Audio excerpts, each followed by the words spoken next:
My head is spinning from all these motorcycles, but in a nice way.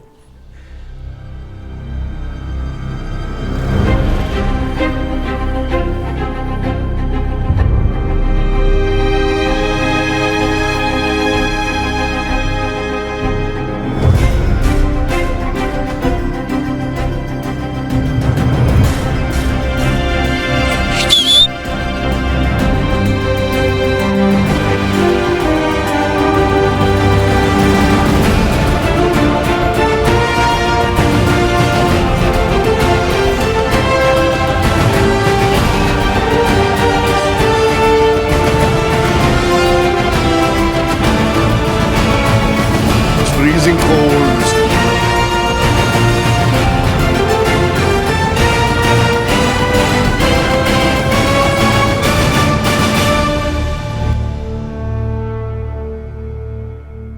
So let's move to Hall 5. This is the last one. It's a competition motorcycle hall, A to Z, all manufacturers from A to Z. These are motorcycles that have been used for road races, off-road, sprint or dragster races.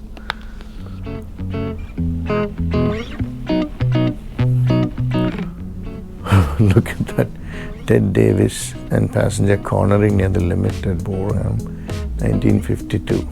The Sidecar racing. Some great pictures everywhere. Tells a story in pictorially. Beautifully laid out.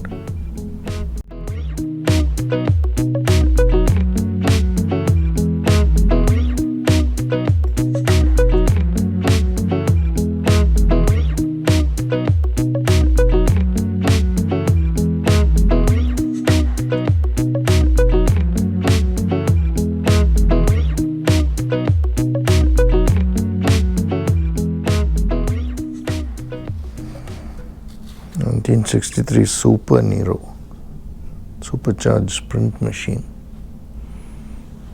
What the hell is this? Nero Vincent Special, George Brown's record breaker. Standing kilometer in 19.29 seconds. The terminal speed of 186 miles per hour became the fastest man on two wheels. That is in 1958. George Brown. Fabulous. On 18-19 March of 1961, this Velocit Venom Clubman V-Line ridden by a team of 8 riders broke the world record for 12 and 24 hours for 500cc, 750 and unlimited cc solo motorcycles. So for 24 hours, this was ridden at an average of 100 miles per hour.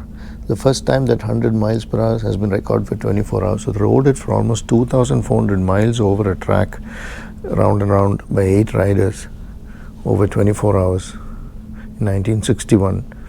They say some of these records have not been broken still by the same 500cc category. There's no other 500cc motorcycle that has broken that record.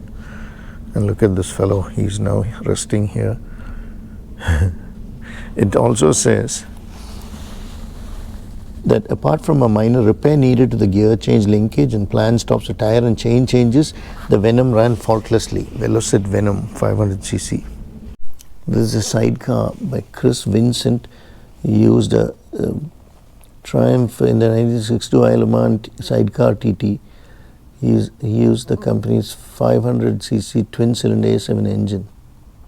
This is BSA's engine, and then this Sidecar is used in racing, wherein the rider has no seat.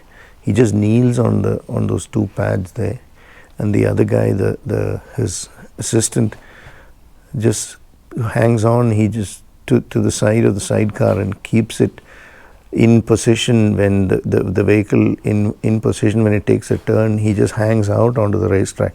There's a picture that shows what it looks like, and it says when he turns the other way, he goes behind the rider and just grabs those rails there and just hangs on for dear life. Fantastic. He won, Chris Vincent, and it ended a 7-year domination of the Sidecar event by German BMW drivers.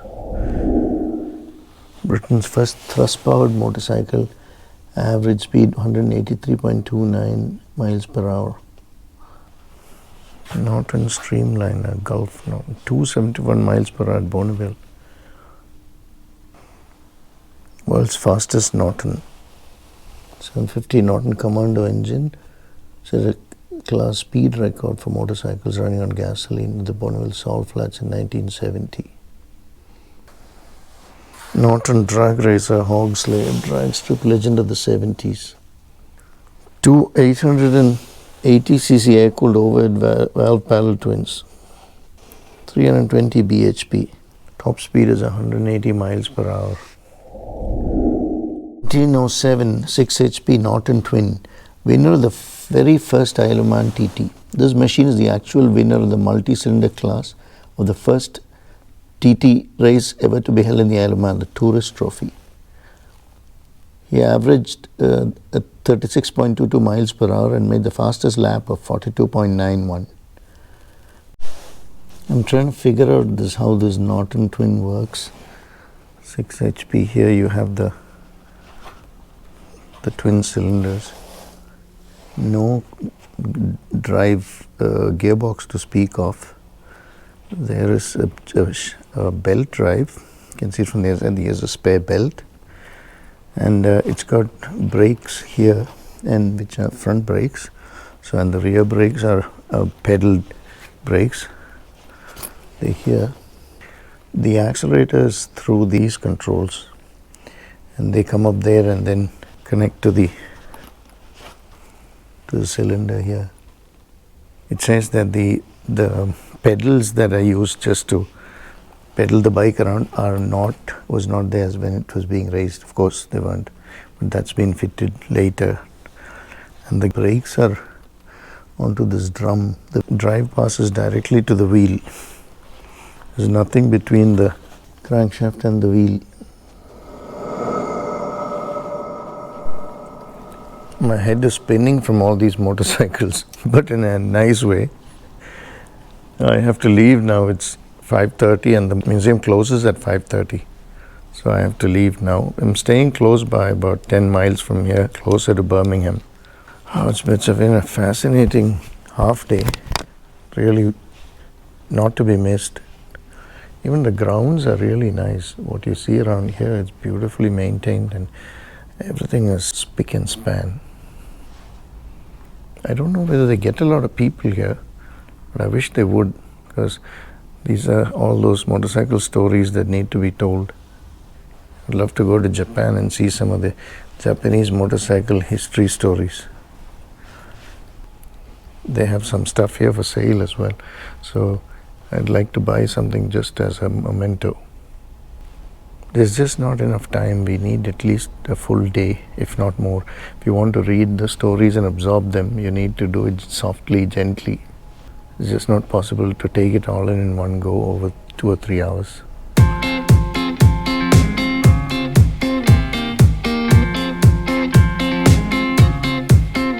There's Steve McQueen. I wonder whether this bike has anything to do with Steve McQueen. A Great Escape replica. Oh, this is from the movie The Great Escape, so it's a replica of that. Right, I'll carry on now. I have to leave or they'll throw me out or lock me in for the night, which I don't mind sleeping with these motorcycles. Just finished a 3-hour fantastic visit at the National Motorcycle Museum. Very well maintained museum, well kept, very nicely arranged, very informative.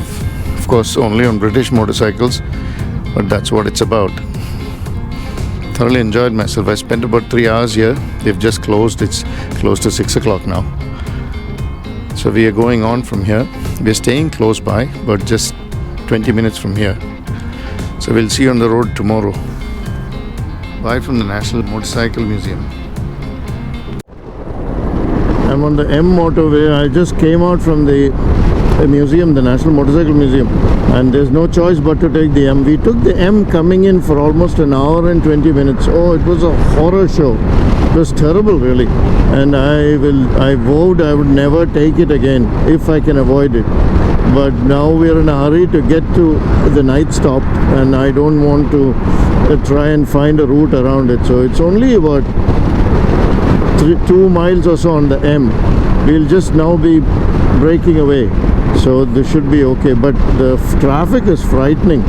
They just blindly come at you, and you have to be very, very careful. And I don't want to keep up to these speeds because this motorcycle is not capable of being pushed beyond a point. That's one of the problems when you have a small bike. So I'm taking the exit to Birmingham. Oof, glad to get out of that. Oh, that's still the M6 North. So I haven't really gotten out of anything.